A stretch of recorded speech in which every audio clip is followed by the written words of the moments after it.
Friends, Anita Chauhan के साथ आपका एक बार फिर अपने YouTube चैनल गॉडविल लर्नर्स में स्वागत है। पिछली वीडियो में बच्चों हमने पढ़ा था वैद्युत धारा का चुंबकीय प्रभाव क्या होता है, चुंबक, चुंबकीय गुण और चुंबकीय बल रेखाएं। ठीक है, तो आज हम पढ़ेंगे धारावाही सीधे चालक तार से उत्पन्न चुंबकीय क्षेत्र। क्या किया जाएगा, इसमें कोई अनंत लंबाई का तार लिया जाएगा और उसके चारों ओर बल रेखाएं देखी जाएगी, किस आकार में होगी, किस वक्र में होगी। तो जब किसी चालक तार में वैद्युत धारा प्रवाहित करते हैं तो उस चालक तार के चारों ओर चुंबकीय क्षेत्र उत्पन्न हो जाता है। तो जो बल रेखाएं होती है उनका स्वरूप जानेंगे कि कैसे होता है। क्या ले लिया, एक समतल गत्ता ले लिया और उस गत्ते को क्षैतिज एक स्टैंड में जोड़ दिया। ठीक है, उस समतल गत्ते पर एक सफेद कागज चिपकाकर और उसमें बीच में एक छेद करके एक सीधा तार निकाल दिया। अब सीधे जो तार है उसका संपर्क कर दिया सेल से और कुंजी से। आई एम्पियर की धारा प्रवाहित की नीचे से ऊपर की ओर और फिर क्या किया, कंपास सुई ली और उस गत्ते पर किसी बिंदु पर रखकर उत्तरी ध्रुव की सीध में, ये कंपास सुई है, ये हमने यहाँ इस बिंदु पर रख दी और इस कंपास सुई का जो उत्तरी ध्रुव है, मान लिया उत्तरी ध्रुव क्या है, ये हमारा, तो इसकी सीध में पेंसिल से, इसकी सीध में पेंसिल से एक बिंदु लगा दिया। ठीक है, फिर उस कंपास सुई को वहां से उठा के जो बिंदु है उस बिंदु पर रख दिया। जैसे मान लिया कोई पॉइंट हमारा यहाँ था, उत्तरी ध्रुव यहाँ है, इसकी सीध में बिंदु यहाँ हो गया हमारा, तो इस बिंदु पर रख दिया कंपास सुई और इस तरीके से रख दिया कि कंपास सुई का दक्षिणी ध्रुव आए। इस बिंदु पर क्या किया था, एक गत्ता लिया, उस पर कागज चिपकाया और छेद कर कर एक सीधा चालक तार डाल दिया इसमें, उसका संबंध सेल से कर दिया और धारा प्रवाहित कर दी। फिर इसके बाद गत्ते पर कोई कंपास सुई ली, ठीक है, और उसके उत्तरी ध्रुव की सीध में पेंसिल से एक बिंदु लगाया, निशान लगाया। फिर कंपास सुई को उठाकर उस बिंदु पर इस तरीके से रख दिया कि कंपास सुई का दक्षिणी ध्रुव उस बिंदु पर आए। फिर उस बिंदु पर जैसे दक्षिणी ध्रुव आ गया हमारा इस बिंदु पर, ठीक है, तो इस बिंदु पर जिस दिशा में जहां पर उत्तरी ध्रुव है उसी की सीध में फिर एक बिंदु लगाया। फिर वहां से कंपास सुई उठाई, फिर उस बिंदु पर ले गए कि दक्षिणी ध्रुव आए उस बिंदु पर, फिर वहां से उत्तरी ध्रुव का निशान लगाया। यानी कि इस प्रक्रिया को क्या किया, बार बार दोहराया। ठीक, और बार बार दोहराने के बाद जो हमारे बिंदु थे, इन बिंदु को मिलाकर हमारा एक निष्कोण वक्र बनता है। जो हमारे बिंदु आए हैं, इन बिंदु को मिलाने पर हमारा एक निष्कोण वक्र बनता है और उसकी आकृति होती है वृत्ताकार। कैसी होती है, वृत्ताकार।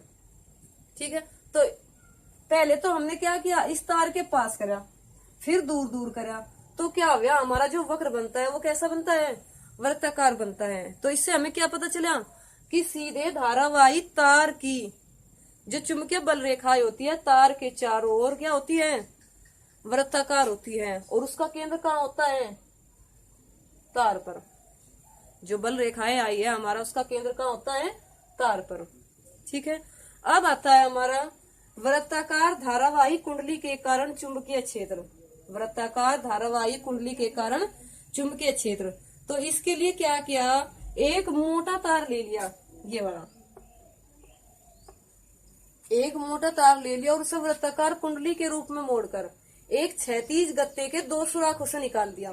ये हमारा क्षैतिज गत्ता है, ये वृत्ताकार कुंडली के रूप में तार मोड़ दिया और इसके ये दो छेद हैं। इन सुराखों से हमने क्या कर दिया, छेद से तार को बाहर निकाल दिया और कुंजी के द्वारा कहीं से जोड़ दिया, सेल से। सेल से फिर आई एम्पियर की धारा निकली। ठीक है, जब धारा निकली तो तार में क्या होगा, चुंबकीय क्षेत्र उत्पन्न हो गया। जब चुंबकीय क्षेत्र उत्पन्न हो गया तो कंपास सुई की सहायता से हमने बल रेखाएं ज्ञात करी है, जिस तरीके से यहाँ करी थी उसी तरीके से यहाँ की। ठीक है, तो हमें ये पता चला कि जहाँ तार है, तार के समीप जो बल रेखाएं है वहां तो है वृत्ताकार।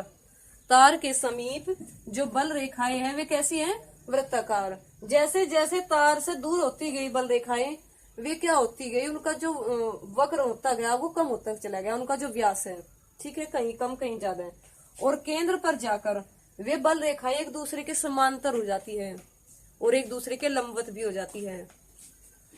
ये केंद्र हो गया गत्ते का, यहाँ पर जाकर बल रेखा एक दूसरे के समांतर और लंबवत हो जाती है। तो समांतर और लंबवत होने से हमें ये पता चला है कि कुंडली के केंद्र पर, कुंडली के केंद्र पर बल रेखाएं क्या होती है, एक दूसरे के समांतर होती है और एक दूसरे के समांतर होती है तथा गत्ते के लंबवत होती है। समांतर का मतलब है कि यहाँ केंद्र पर जो हमारा चुंबकीय क्षेत्र है वो क्या है, एक समान है। क्या है, एक समान। ठीक है। जिस सिरे से कुंडली के जिस सिरे से बल रेखाएं अंदर जाती है वो होगा हमारा दक्षिणी ध्रुव, और जिस सिरे से बाहर निकलती है वो होगा हमारा उत्तरी ध्रुव। तो क्या हो रही, इस तरीके से बल रेखाएं अंदर जा रही इस तरीके से, तो ये क्या हो गया हमारा दक्षिणी ध्रुव, और जिसमें बाहर निकलती है वो होगा हमारा उत्तरी ध्रुव। कुंडली के जो सामने के तल की ओर अगर धारा प्रवाहित हो रही है, जैसे कुंडली का तल है हमने सामने से देखा, तो धारा अगर दक्षिणावर्त प्रवाहित हो रही है तो वो ध्रुव भी क्या होगा, दक्षिण ध्रुव होगा। अगर कुंडली का तल के सामने से देखने पर धारा वामावर्त प्रवाहित हो रही है तो वो ध्रुव होगा हमारा उत्तरी ध्रुव।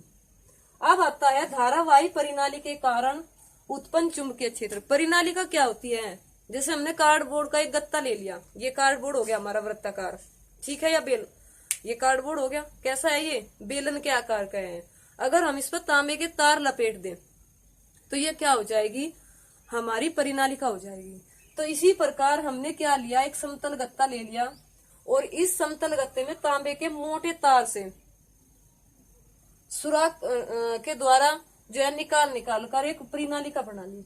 ये हमारा गत्ता हो गया, और गत्ते में से क्या कर दिया, ये गत्ता हो गया हमारा, जैसे मान लिया तो यहाँ छेद के, यहाँ छेद के, यहाँ छेद के, और तार निकाल दिए इस तरीके से, तो ये क्या हो गया, हमारी परिनालिका होगी। और इन तारों का संबंध कुंजी के द्वारा सेल से कर दिया, और इसमें क्या होगी, आई एम्पियर की धारा प्रवाहित होगी। जब आई एम्पियर की धारा प्रवाहित होगी तो उसमें चुंबकीय क्षेत्र भी उत्पन्न होगा। तो हमें देखनी है कि बल रेखाएं कैसी होती है। तो जो परिनालिका के अक्ष के समांतर, परिनालिका का अक्ष यही है, तो अक्ष पर जो बल रेखाएं होती है वे एक दूसरे के समांतर होती है और पास पास होती है। कुंडली की अक्ष पर बल रेखाएं एक दूसरे के समांतर और पास पास होती है। तो समांतर होने से हमें क्या पता चला कि वहां पर जो चुंबकीय क्षेत्र है अक्ष पर वो क्या है, एक समान है। और पास पास होने से क्या पता चलता है कि चुंबकीय क्षेत्र की जो प्रबलता है वहां क्या है, अधिक है। जैसे जैसे कुंडली से परिनालिका से दूर होते जाते हैं बल रेखा एक दूसरे से दूर दूर होती जाती है और उसकी तीव्रता भी कम होती जाती है। परिनालिका के जिस सिरे से बल रेखाएं निकलती है वो होगा हमारा उत्तरी ध्रुव, और जिस सिरे में बल रेखाएं प्रवेश करती है वो होगा हमारा दक्षिणी ध्रुव। ठीक है। परिनालिका के एक सिरे से देखने पर, जैसा सामने का सिरा है हमने उस सिरे से देखा, अगर धारा उसमें वामावर्त प्रवाहित हो रही है तो वो होगा हमारा उत्तरी ध्रुव, और दक्षिणावर्त प्रवाहित हो रही है तो वो होगा हमारा दक्षिण ध्रुव। ठीक है। अब आता है हमारा जो सीधा चालक तार है, इसमें हमें बल रेखाओं की दिशा ज्ञात करनी, बल रेखाओं की दिशा। तो उसके लिए दो नियम दिए गए हैं, एक है दक्षिणावर्त पेंच का नियम और दूसरा है दाएं हाथ का नियम। तो दक्षिणावर्त पेंच का नियम देखेंगे हम क्या होता है।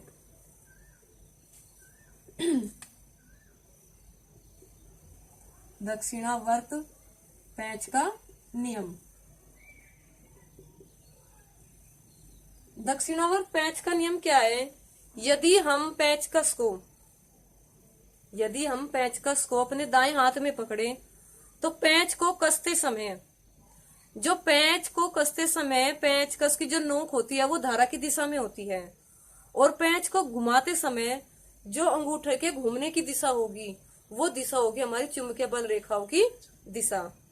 पेंचकस को कसते समय, पेंच को कसते समय पेंच के नोक की जो दिशा होगी वो हमारी धारा के प्रवाहित होने की दिशा, और पेंच को घुमाते समय, पेंचकस को घुमाते समय जो अंगूठे की दिशा होगी वो होगी हमारी बल रेखाओं की दिशा। जैसे ये हमारा पेंचकस हो गया और दाएं हाथ में पकड़ लिया मैंने, ठीक है, ये अंगूठा है, ये नोक है, तो जो नोक की दिशा होगी इस तरीके से घुमा रहे हैं, तो जो नोक की दिशा होगी वो होगी धारा की दिशा, और जिस दिशा में अंगूठा घूम रहा, अंगूठा इस दिशा में घूम रहा है तो ये होगी हमारी बल रेखाओं की दिशा।